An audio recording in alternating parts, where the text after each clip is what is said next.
오늘 하나님께서 우리에게 주시는 말씀은 고린도전서 15장 16절부터 24절입니다.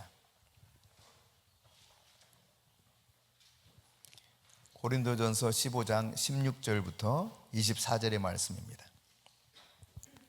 함께 말씀을 받도록 읽겠습니다. 만일 죽은 자가 다시 살아나는 일이 없으면 그리스도도 다시 살아나신 일이 없었을 터이요, 그리스도께서 다시 살아나신 일이 없으면 너희의 믿음도 헛되고 너희가 여전히 죄 가운데 있을 것이요, 또한 그리스도 안에서 잠자는 자도 망하였으리니 만일 그리스도 안에서 우리가 바라는 것이 다만 이 세상의 삶뿐이면 모든 사람 가운데 우리가 더욱 불쌍한 자이리라.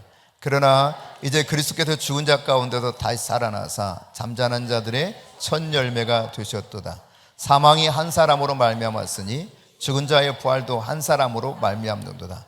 아담 안에서 모든 사람이 죽은 것 같이 그리스도 안에서 모든 사람이 삶을 얻으리라. 그러나 각각 자기 차례대로 되리니 먼저는 첫 열매인 그리스도요, 다음에는 그가 강림하실 때에 그리스도께 속한 자요, 그 후에는 마지막이니 그가 모든 통치와 모든 권세와 능력을 멸하시고 나라를 아버지 하나님께 바칠 때라. 아멘. 오늘 부활주일이죠. 예수님이 십자가에 죽으셨다가 다시 살아나신 그날을 기억하면서 우리가 함께 기뻐하고 감사하며 드리는 그런 주일 예배입니다. 지금으로부터 140년, 만으로 140년 됐죠. 140년 전에 이 땅 제물포에, 그리고 우리가 살고 있는 인천이죠. 그 당시 이름은 제물포입니다. 제물포 땅에 언더우드 아펜젤러가 발을 디디면서 이 땅에 복음이 본격적으로 전하여지기 시작했습니다. 그때만 하더라도 이 땅에 어둠이 너무 많아서 도대체 어떻게 해야 될지 몰랐던 그들이었어요. 그러나 소망의 주 예수 그리스도께서 이 땅을 변화시킬 것을 기대하면서 복음을 계속 전했던 결과가 오늘날 대한민국, 그러니까 선교 강국이 되게 만들었죠. 사실 인구 대비 선교사 파송 숫자로는 지금도 약간 약해지긴 했지만 그럼에도 불구하고 인구 대비 선교사 비율로는 세계 제1위입니다. 그냥 숫자로만 하더라도 미국 다음으로 두 번째로 많이 선교사를 파송한 나라이기도 하죠. 저희가 이제 인도에 선교사로 계시는 조범현 선교사님 사역하고 계시는 인도 나갈랜드 지역의 북동부에 위치한 지역인데요. 인도의 주 중에서는 제일 작은 주에 해당합니다. 그러나 이 주의 나가족속 같은 경우는 90%가 예수를 믿는 그런 사람들. 그곳에 이제 말하자면 기독교 성지 같은 곳이에요. 본래는 이제 남부지방에 복음이 전해졌거든요. 저 첸나이를 중심으로 해서 남부지방에 예수님의 제자 도마가 복음을 전하면서 인도의 남부가 이렇게 쭉 기독교적으로 부흥했다면 훗날 윌리엄 캐리 혹은 미국의 침례교 선교사들이 이 북동부 쪽에 복음을 전했습니다. 그러면서 특히 이 나갈랜드 지역이 지금 그렇게 굉장히 기독교적으로 성장해 있는 그런 곳이기도 합니다. 그런데 이제 그곳에 가서 우리가 2주간 정확하게 말하면 12일이죠. 왔다 갔다 하는 날 빼면 11일인가요? 그 정도밖에 되지 않는데 일정이 좀 꼬이고 어려움도 있었지만 그러나 하나님의 은혜로 잘 마쳤고 돌아오게 되었는데 그곳에서 그래요. 우리 선교사님이 목사님 다음번에는요 2달 여정을 만들어서 다 와야 되겠대. 그래서 무슨 소리예요? 그랬더니 아니 이거 너무 짧고 요구하는 데는 많은데 한 달은 인도에서 인도 신학교들을 좀 계속 이렇게 도와주고 또 한 달은 네팔에 가서 네팔의 신학교들을 좀 도와주고 그다음 한국에 들어가셨다가 한국에서 한 달만 있다가 다시 또 나오래.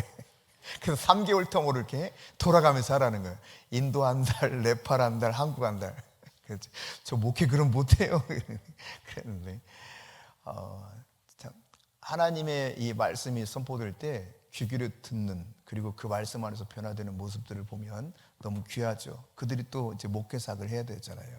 생명을 살리는 일을 해야 되는데 진지하게 듣는 모습을 보면 참 귀하다 싶습니다. 물론 성경에 대한 지식도 굉장히 얇아요. 어떤 친구들은 신학생인데도 불구하고 다니엘서를 읽어보지 않은 친구들도 있고, 물론 우리나라 현실도 탁 특별히 다르지 않을 수도 있습니다. 어쨌거나 성경을 잘 이렇게 깊이 있게 모르고 요한계시록 읽은 사람도 글쎄요 한 10분의 1 좀 넘나? 하여튼 뭐 그렇게 많지 않은 신학교도 있었어요. 그러나 이 짧은 기간 동안 보통 이틀을 전했거든요. 이틀을 전했는데 이 이틀 동안 통역을 거쳐서 하기 때문에 그것도 세 타임이니까 그리 많지 않은 시간입니다. 그럼에도 불구하고 1장부터 22장까지 전해지는 동안 그들이 진리를 깨달아가는 모습을 보면 놀라워요. 우리 성도들은 여러 번 들었어도 인터뷰를 딱 하자 그러면 아마 두려워서 벌벌 떨 겁니다. 그런데 딱 하자고 그러면 쭉 하는 걸 보면 참 이거 한 번 듣고 이렇게 잘 어느 정도 이렇게 개념을 이해할 수 있을까 신기하기도 하더라고요. 어쨌거나 오늘 이 시대는 주님이 다시 오셨을 것을 기다리면서 마지막 시대를 살고 있는 것이 우리들의 현실입니다. 특히 이제 오늘 부활의 날 140여 년 전에 140년 전이죠. 140년 전 이 땅에 이 부활의 복음이 전해진 이후로 기독교가 우리나라에 쭉 성장하게 되었고 그로 인해서 이 나라가 이처럼 부강한 나라로 바뀐 것도 사실입니다. 교회가 들어왔을 뿐만 아니라 먼저 학교를 세우고 병원을 세우고 가르치고 하는 일들을 얼마나 많이 했습니까? 선교사들의 도움이 아니었다면 우리가 언어도 그냥 옛날 어쩌면 한자를 공부하면서 살았어야 될지도 몰라요. 그러면 이게 참 배우기 힘든 사람들은 머리가 쥐어 터졌을 것 같아요. 얼마나 한글이 쉽습니까? 그 한글이 쫙 보급된 것도 성경을 통해서 됐단 말이죠. 그러니까 하나님의 은혜로 세워진 나라가 부강해진 나라가 이 대한민국일 것입니다. 건국의 역사 속에서도 마찬가지죠.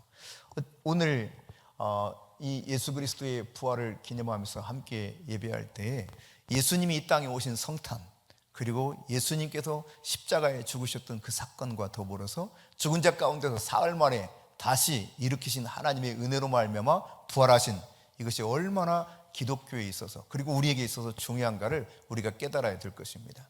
씨를 뿌리고 그것으로 끝이 나면 아무것도 아니겠죠. 씨가 뿌려지면 싹이 탁 터져서 죽고 조금씩 잠시 후면 꽃이 핍니다. 그리고 열매가 열죠.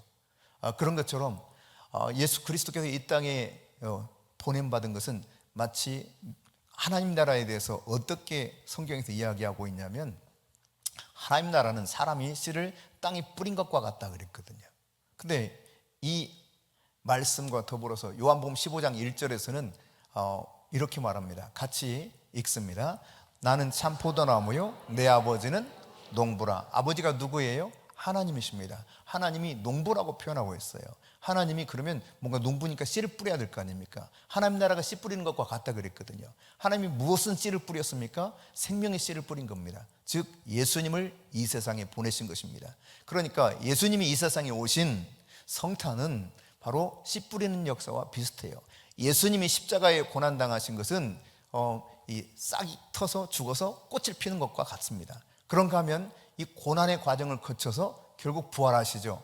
이 부활은 곧 농사 짓는 것으로 말하면 열매가 여는 것과 같은 거예요.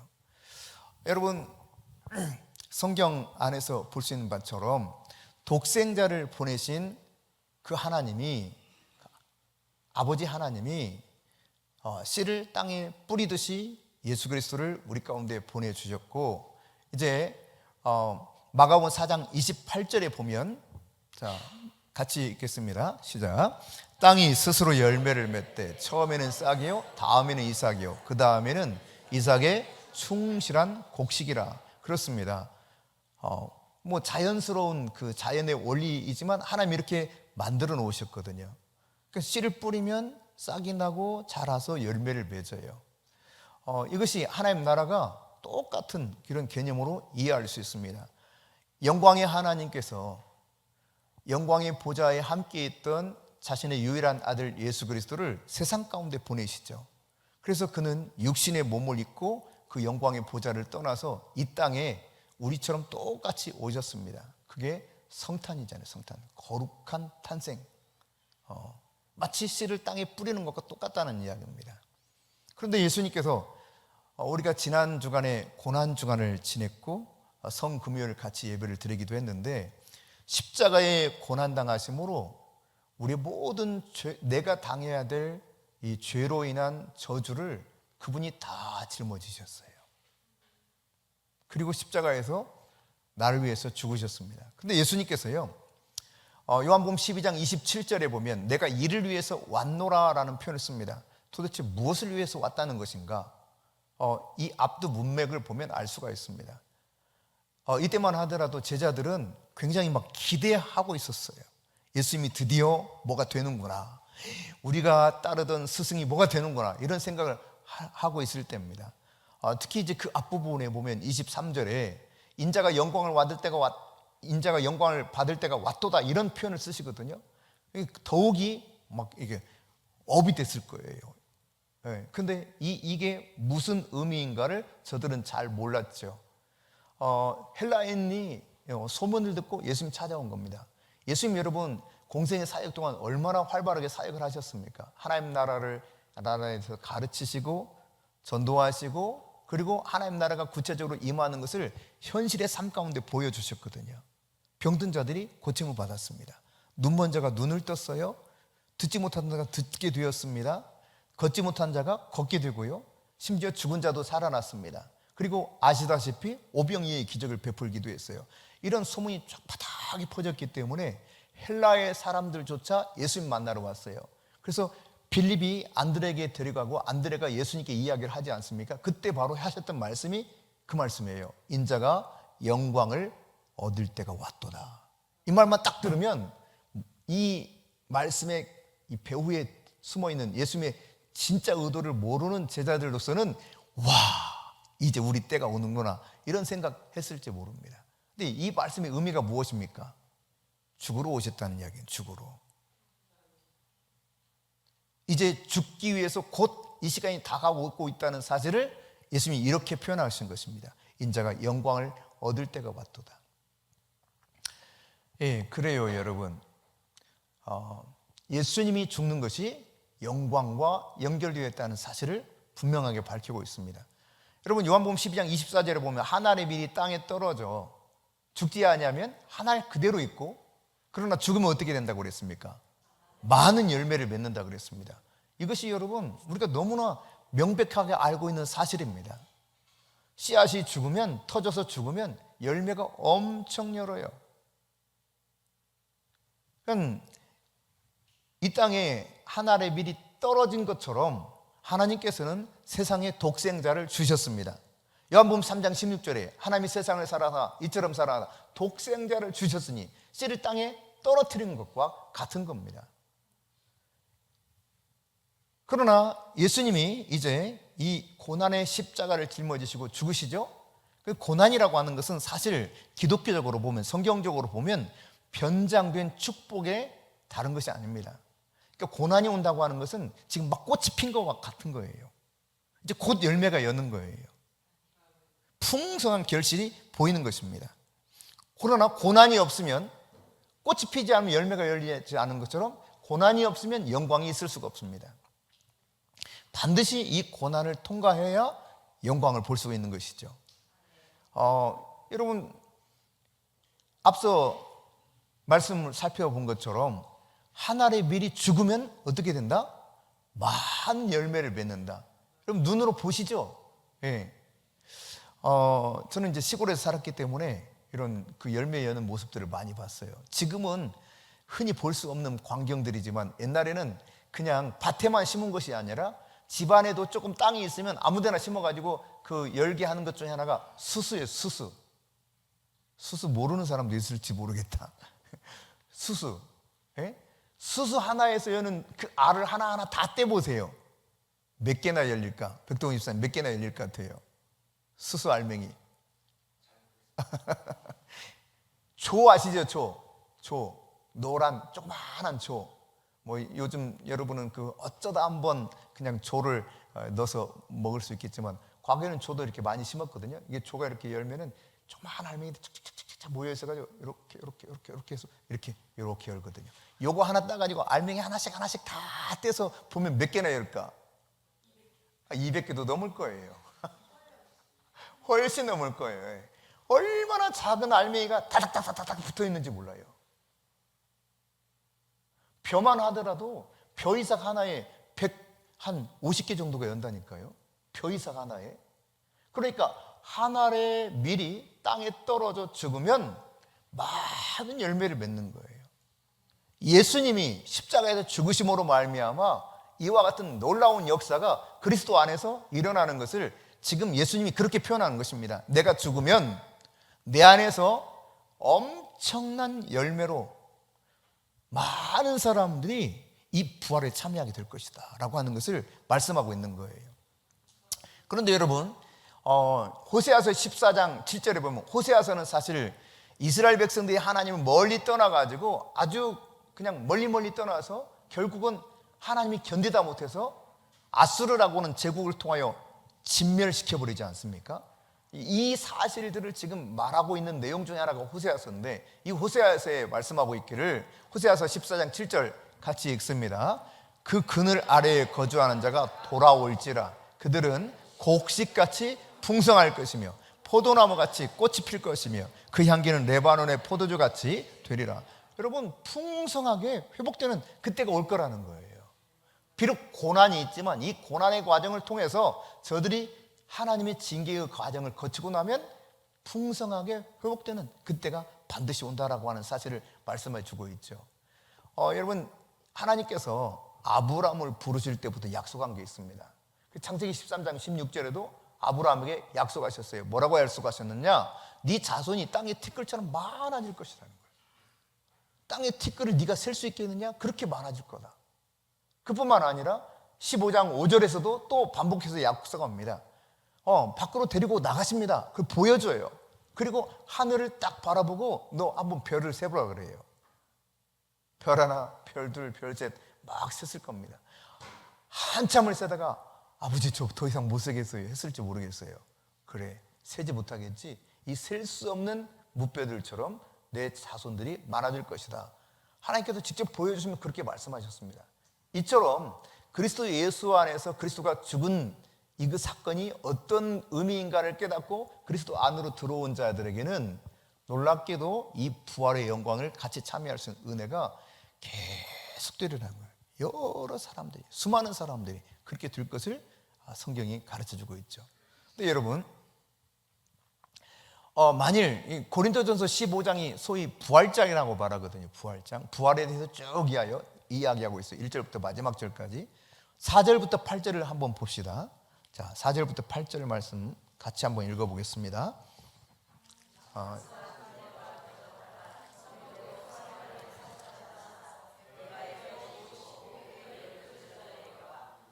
그의 500여 형제에게 일시에 보이셨나니 그 중에 지금까지 대다수는 살아있고 어떤 사람은 잠들었으며 그 후에 야고보에게 보이셨으며 그 후에 모든 사도에게와 맨 나중에 만삭되지 못하여 난 자 같은 내게도 보이셨느니라.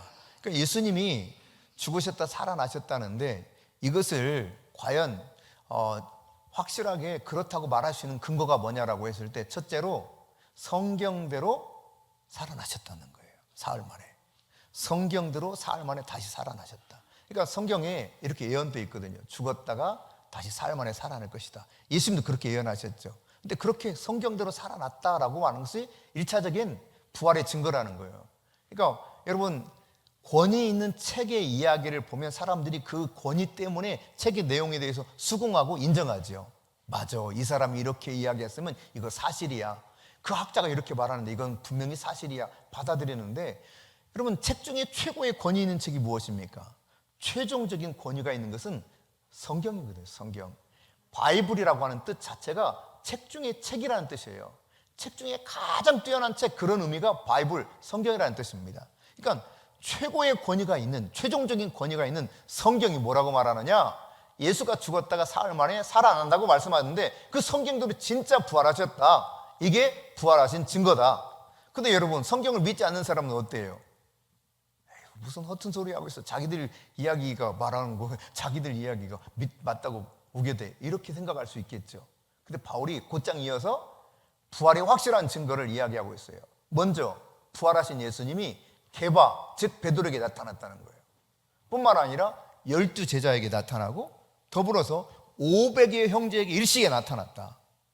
야고보에게도 나타나고 사실 여기 언급하고 있지 않지만 여인들, 마리아를 비롯한 여인들에게도 나타났죠. 예, 그런데 이런 부활의 목격자 중에 특히 500여 형제 일시에 본 그 사람들 가운데는 우리가 조금 전 읽었던 것처럼 아직도 대다수가 멀쩡하게 살아있다는 겁니다. 그러니 이 부활이 없다고 아무도 말할 수가 없는 거예요. 왜? 증인이 너무 많아, 증인이. 이 부활이 없다면 사실은 기독교는 진짜 무너졌거든요. 근데 증인이 너무 많은 거예요.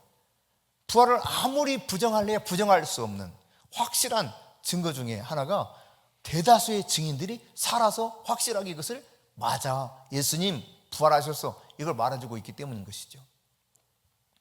자, 여러분, 이렇게 부활하신 것이 분명한데 만일 여러분 부활이 없었다, 예수님 부활하지 못했다, 그럼 어떻게 되는 겁니까? 바울이 말하기를 첫째로 너희 믿음이 헛되도다 그랬어요. 그러니까 만일 예수님이 부활하지 않았다면 우리가 진짜 헛된 걸 막 붙잡고 사는 거예요. 진짜인 줄 알고, 가짜를. 부활이 없다면 얼마나 불쌍한 존재인지 몰라요. 그럼 히브리서 11장 13절에 보면 많은 사람들이 믿음을 따라 살다가 믿음 안에서 죽었습니다. 그러나 약속을 다 얻지 못했어요. 오직 믿음으로 살다가 믿음으로 죽은 것뿐이에요. 근데 만일에 부활이 없다면 얼마나 불쌍하겠어요, 이 사람들이. 그러니까 믿음을 따라 죽었던 모든 사람들이 다 그 믿음이 헛것이 되어버리는 것입니다. 그러니까 예수 그리스도의 부활이라고 하는 것은 구약의 하나님의 백성이든 신약의 하나님의 백성이든 정말 사활이 걸린 아주 중요한 문제라는 이야기입니다. 그러니까 부활이 있고 없고가 진짜 믿음이 될 수도 있고 가짜 믿음이 될 수도 있는 거예요. 부활이 있고 없고가 우리가 영원히 사는 것이 담보되느냐, 아니면 뭐 똑같이 죽어서 지옥 가느냐, 이것이 갈림길이 딱 정해지는 그 사건이 부활, 예수 그리스도의 부활인 것이죠. 자, 고린도전서 15장 17절 봅시다. 17절 같이 읽습니다.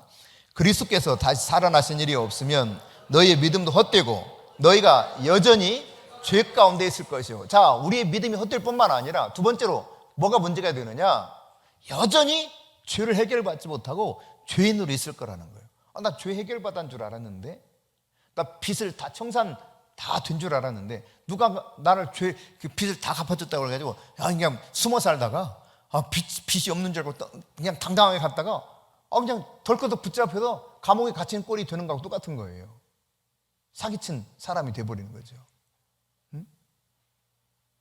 예수님 부활하지 않았다면 죄가 없는 줄 알았다가 그 앞에 가가지고 꼼짝없이 그냥 지옥에 처박히는 신세가 된다는 이야기입니다. 그러니까 이 부활이 그만큼 우리의 믿음이 진짜가 될 수 있는가 가짜가 될 수 있는가, 또 우리가 죄의 문제 가운데서 자유롭게 될 수 있는지 아니면 죄 가운데 매여서 지옥에 처박힐 수 있는지, 이것을 결정하는 가장 중요한 유일무이한 그런 키가 되는 것이 이 부활이라, 예수님 부활. 그러니까 여러분, 예수님 부활하지 않았으면 우리 그냥 다 말짱 도루묵이에요. 자, 제가 예수님 그러면 여러분이 부활하셨습니다 하면 외쳐보면 좋겠어요. 예수님. 다시 한번 예수님.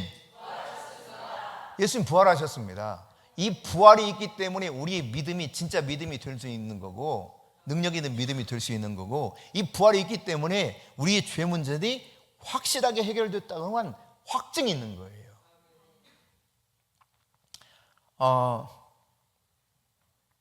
죄가 해결이 안 된 가운데 살아가고 있다면 여러분 얼마나 고통스럽겠어요. 죄로 인한 저주를 계속 받아야 되는데, 구약에서는 죄를 범하게 되면은 짐승을 잡아서 그 짐승의 피로 속죄제를 드리게 되어 있죠. 이 속죄제를 통해서 용서를 일시적으로 받습니다. 그런데 성경은 뭐라고 말하냐면 이 부분에 대해서 우리가 생각하게 만드는 내용들이 있어요. 자, 구약의 제사를 드릴 때 히브리서 10장 4절은 이렇게 말합니다. 같이 읽습니다. 이는 황소와 염소의 피가 능히 죄를 없이 하지 못함이라. 죄를 완전하게 없애는 것이 아니라는 거예요. 일시적으로 해결해 줄 뿐인 거예요. 그래서 10장 3절에서는 뭐라고 말하느냐, 같이 읽습니다. 그러나 이 제사들에는 해마다 죄를 기억하게 하는 것이 있나니. 그러니까 속죄제를 드릴 때마다 황소 잡아서 염소 잡아서 양 잡아서 비둘기 잡아가지고 피를 흘리며 제사를 드릴 때마다 뭘 기억한다? 죄를 기억하는 거예요. 그리고 이 피로 일시적으로 죄를 용서받지만 완전하지 못해요. 물론 대속죄를 두어가지고 1년에 한 차례 대제사장이 지성소 안에 들어가가지고 그동안 용서받지 못했던 죄를 한꺼번에 다 용서받는 이런 제도가 하나님이 주신 제도가 있지만 그 이후로 어떻게 됩니까? 또다시 죄 문제가 계속 반복되는 거죠. 그래서 속죄 제물을 드릴 때마다 죄를 기억하는 죄를. 그러니까 완전한 해결이 안 된 상태 속에 있다는 것을 분명하게 알 수가 있죠. 로마서 4장 25절은 이렇게 말씀하고 있어요. 예수가 우리가 범죄한 것 때문에 내줌이 되고 십자가에 죽었다는 이야기죠. 동시에 또한 우리를 의롭다 하기 위해서 어떻게 하셨다고요? 살아나셨느니라. 그러니까 나의 죄 때문에 예수님 십자가에 죽으셨고 나를 의롭게 하기 위해서 예수님이 죽은 자 가운데서 하나님이 일으키셔서 부활하셨다는 이야기입니다.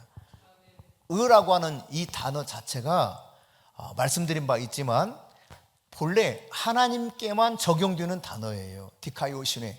죄가 아예 하나도 없다는 의미거든요. 흠도 없고 점도 없는 상태를 말합니다. 여러분 탁 깨놓고 우리가 이렇게만 한번 생각해 보세요. 나도 모르는데 몰래카메라로 나를 24시간 누가 추적해서 다 찍고 있어. 내 말이 다 녹음되고 내 하는 행동이 다 거기 녹화되어 있어. 그러면 어떻게? 떳떳할 사람 있어요? 단 한 사람도 없을 겁니다. 그런데 그것뿐만 아니라 우리의 속에서 미워하는 것, 시기하는 것, 질투하는 것, 험담하는 것, 거짓말하는 것, 음란한 모든 것들, 심지어 음욕을 품기만 해도 이미 간음했다고 하는 이 모든 것들을 생각해 보면 죄 가운데 자유로울 사람이 아무도 없는 것입니다. 근데 이 죄를 없애주기 위해서 예수님이 십자가에서 다 그 죄를 다 짊어지셨던 것이고 그렇게 죽으셨고 살아나심으로 인해서 의가 적용됐어요. 그래서 예수 그리스도 안에서 믿음을 가지고 살아가는 사람을 이렇게 딱 보면 하나님이 얘는 왜 이렇게 아무것도 없지? 죄가 깨끗하네? 이렇게 되는 거예요. 의가 된 거예요. 의가. 흠이 없어요. 아니 똑같은데? 달라진 게 별로 없는데? 그렇게 본단 말이죠. 로마서에서는 이것을 뭐라고 표현하냐면 죄를 간과하심이니라 이런 표현을 씁니다. 로기즈마이. 그러니까 그렇게 여겨준다는 거예요. 죄가 없다고. 내가 너 죄 없다고 해줄게. 최고의 재판장이신 하나님이 그렇게 선포하시고 인정해 주시는 사건이 무엇으로 확증되었느냐?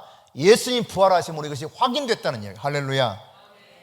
만일 예수님 부활하지 않았다면 우리는 여전히 죄 가운데 매여 있는 겁니다. 예수님이 아무리 내가 죄를 짊어지고 갔으니까 너희들 죄는 없어라고 말해도 죄는 사망을 가져오기 때문에 사망에 매여 있는 한 죄가 여전히 권세를 가지고 있는 거죠. 죄는 오염시킵니다.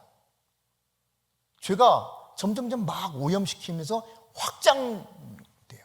죄는 확장성이 있습니다. 뿐만 아니라 죄는 권세성이 있어요. 그래서 죄가 우리로 하여금 꼼짝 못하게 만들어요. 근데 이 죄 문제를 완전히 해결할 수 있는 것이 뭐냐? 사망에서 부활하신 거예요.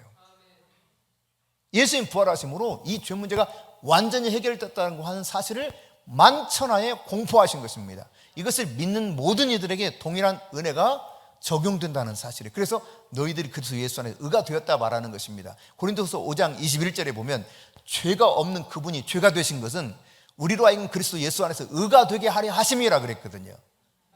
그러니까 여러분, 우리가 예수 그리스도 안에 있게 되면 내 죄 문제가 과거의 죄 문제, 현재의 죄 문제, 미래의 죄 문제까지 주님이 다 짊어지시고 가신 거예요. 그렇다고 죄 가운데 계속 살라는 의미는 절대로 아닙니다. 만일 그렇게 산다면 여러분이 하나님을 속이는 것이 되는 거예요. 우리로 하여금 의를 위해서 살도록 의의 무기가 되라고, 의의 병기가 되라고 우리에게 말씀하고 있어요. 더 이상 죄 가운데 있어서는 안 되는 존재로 우리는 그분의 사신바 되었기 때문에 내가 나의 생각을 고집할 수 없습니다. 그분의 뜻대로 살아야 되는 그분의 것이 된 것이에요. 자, 그런데 만일 우리가 이 예수님의 부활이 없다면, 다시 정리하면 우리의 믿음이 헛된 것이고 여전히 우리가 죄 가운데 있다 이 말이죠. 한편 18절 말씀, 고린도전서 15장 18절입니다. 같이 읽습니다. 또한 그리스도 안에서 잠자는 자도 망하였으니. 무슨 말이에요? 예수 믿고 죽었던 모든 사람들 다 망했다는 거예요. 망했다.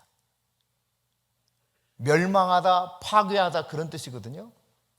예수 실컷 믿고 죽었는데, 죄 문제가 해결될 줄 알고 죽었는데, 만일 부활이 없다면 그 사람 완전히 망해도 완전히 망한 존재라는 겁니다.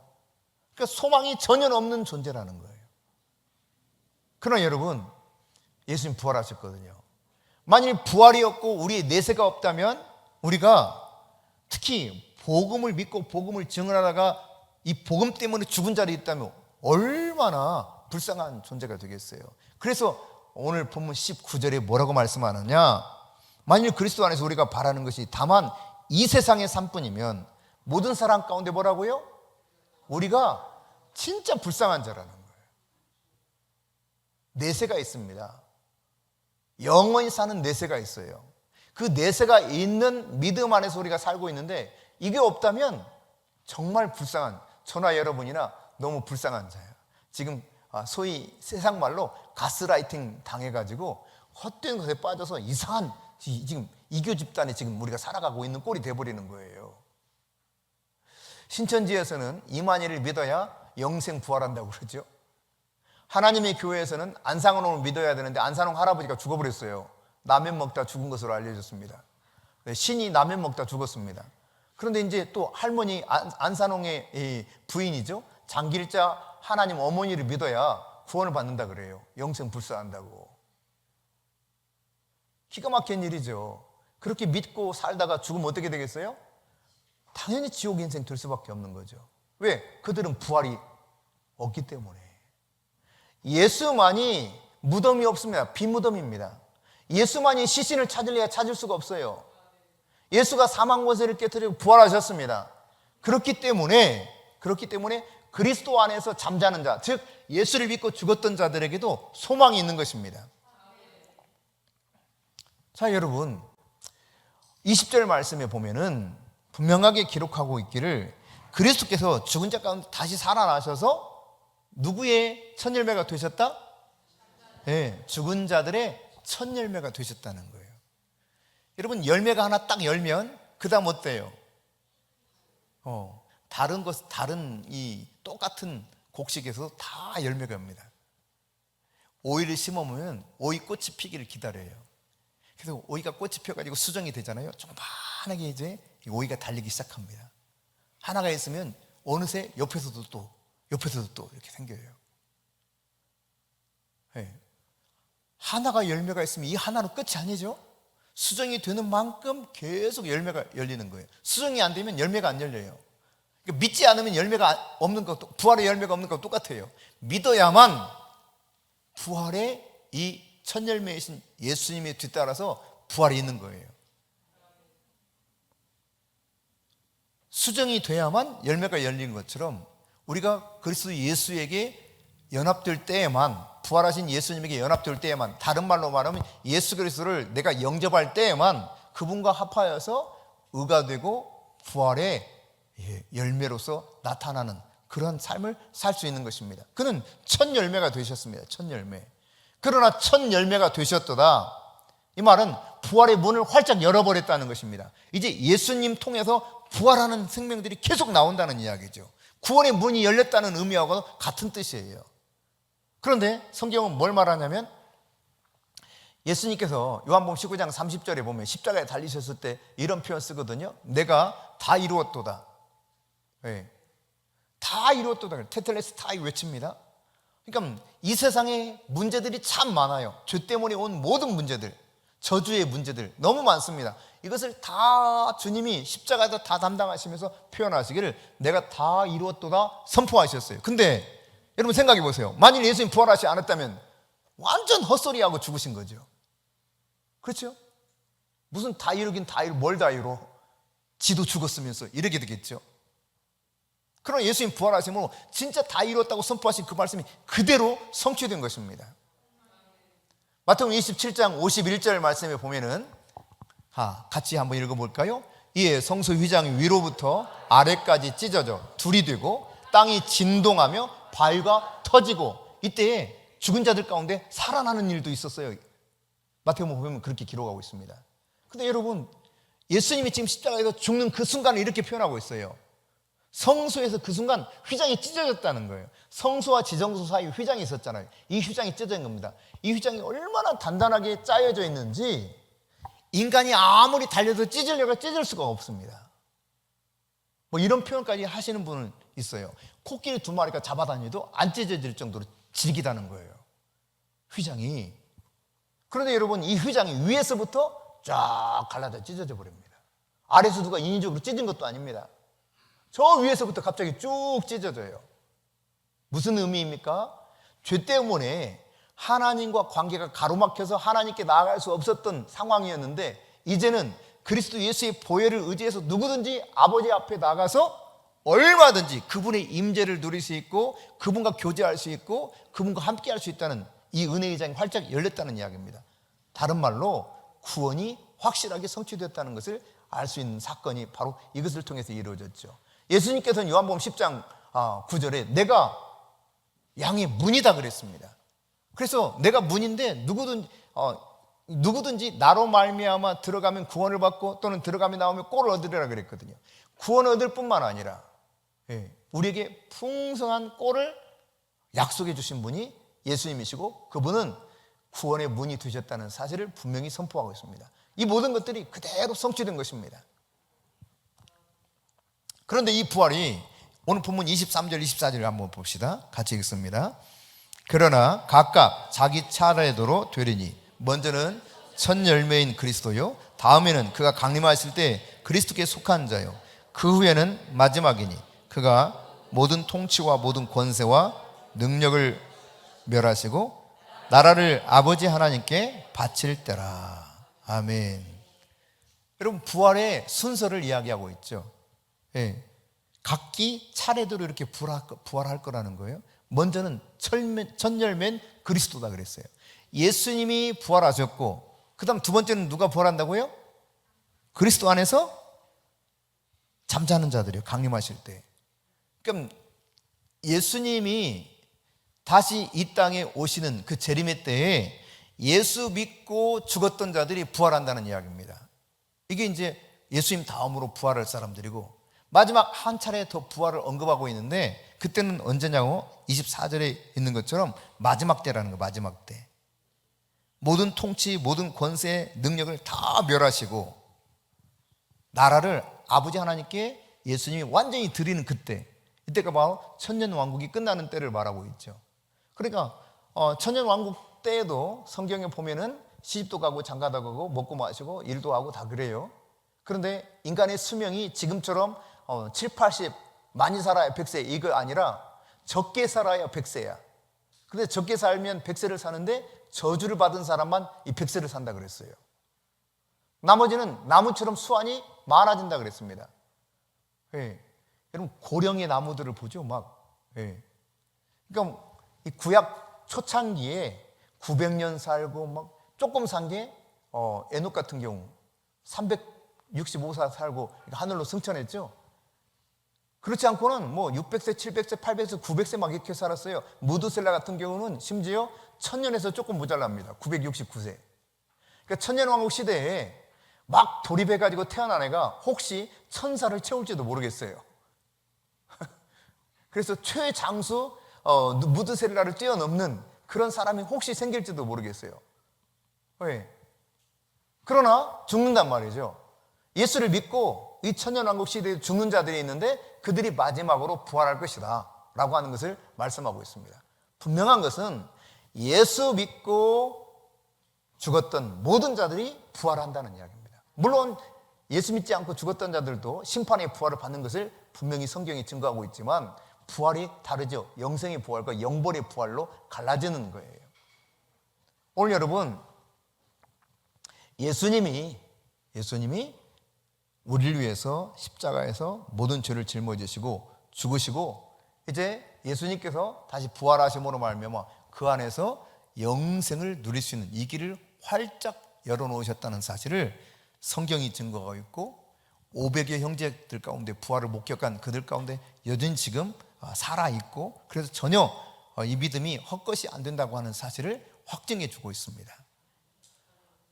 고래로 이 부활이 헛것이고 예수님이 거짓말쟁이라고 하는 사실을 뭔가 증거를 찾아보려고 열심히 연구했던 사람 많습니다.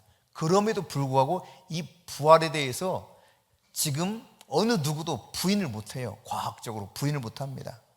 그냥 막무가내 우게되는 사람이 아닌 이상 진짜 예수 믿으면 부활이 있구나, 예수님이 말씀하셨던 부활처럼 부활하겠구나 라고 하는 사실을 무너뜨릴 수 없는 진리 중에 진리가 된 것이죠. 오늘 우리는 그리스도 안에서 이처럼 부활의 첫 열매가 되신 예수님 때문에 부활을 약속받은, 동시에 또 영생이 우리 안에 들어와 있는 존재라는 사실을 기억하시기 바랍니다. 적어도 여러분, 우리는 예수 그리스도를 제대로 믿고 영접했다면 영원히 사는 그런 존재입니다. 결코 시시한 존재가 아니에요. 병들어 죽을 수도 있고 생각보다 일찍 죽을 수도 있고 사고를 당해서 죽을 수도 있을지 모르지만, 그러나 그리스도 예수 안에서 믿음을 가지고 산 자들은 반드시 부활해서 주님 다시 이 땅에 재림하신 그날 우리가 눈으로 분명히 보는 그 역사가 있을 줄 믿습니다. 140년 전 이 땅에 부활의 복음을 전하러 왔던 선교사님들의 헌신과 수고와 피, 눈물, 그것이 없었다면 우리에게 이 복음이 전하여지지 않았을 겁니다. 믿으려면 들어야 됩니다. 듣지 못하면 믿을 수가 없습니다. 그러나 들으려면 누군가 선포해야 됩니다. 말하지 않으면, 선포하지 않으면 들을 수가 없습니다. 선포하려면 보내심을 받아야 돼요. 오리라금 주님께서는, 부활하신 주님께서는 승천하시기 직전 제자들에게 당부하시면서 말씀하셨어요. 그러므로 너희는 가서 모든 민족을 제자 삼으라. 아버지와 아들과 성령의 이름으로 세례를 베풀고 내가 너희에게 분부한 모든 것을 가르쳐 지키게 하라. 볼지어다 내가 세상 끝날까지 너희와 항상 함께 있으리라. 오늘 부활의 영광에 참여한 우리가 해야 될 일이 있다면 예수님께서 말씀하신 이 복음의 증인 되어야 될 것입니다. 부활의 증인을 지금도 찾고 있습니다. 네가 부활의 영광을 누렸니? 그러면 네가 다른 사람에게 이 부활의 영광이 있다는 사실을 알려라. 그들도 알 수 있도록 선포해라, 증거해라 말씀하고 있어요. 요한복음 11장 25절 26절을 함께 보겠습니다. 자, 같이 읽겠습니다. 예수께서 이르시되 나는 부활이요 생명이니 나를 믿는 자는 죽어도 살겠고 무릇 살아서 나를 믿는 자는 영원히 죽지 아니하리. 이것을 내가 믿느냐? 이 말을 정리해 보면 나는 부활이요 생명이다. 그런 다음 이렇게 선포했어. 나를 믿는 자는 죽어도 산다. 무슨 말이에요? 부활한다는 이야기죠. 또 무릇 살아서 나를 믿는 자는 영원히 죽지 아니하리니. 무슨 뜻입니까? 휴거한다는 이야기입니다. 부활과 휴거가 있을 것을 말씀하고 있습니다. 오늘 여러분, 예수님이 우리 시대에 오신다면 우리는 예수님께 끌어올림을 당해서 공중에서 어린 양 되신 우리의 신랑 예수와 혼인잔치가 벌어질 겁니다. 만약 우리가 그 전에 죽는다면 약속하신 말씀처럼 그리스도 예수 안에서 잠자는 자들에게 약속된 이 부활에 참여하게 될 것입니다.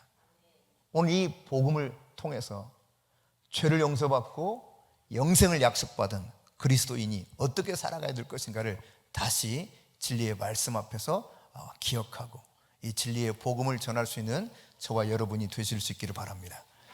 사진 한 장 볼까요? 마지막으로 제가 저희 집 앞에 있는 나무를 찍은 사진입니다. 옆으로 찍었어야 잘 보였을 텐데 벚꽃 나무예요. 저 딱딱한 껍질을 뚫고 봄이 되면 어김없이 그냥 가늘프고 그냥 톡 건드려도 찢어져 버리고 망가지는 싹이잖아요. 근데 그게 어떻게 뚫고 나온단 말이에요. 그러면서 우리에게 알려주는 것이 죽으면 부활이 있겠구나. 봄이 오면 싹이 나고 꽃이 피는 것처럼 분명히 우리가 죽으면 죽음으로 끝이 아니라 하나님이 약속하셨던 이 부활이 있다.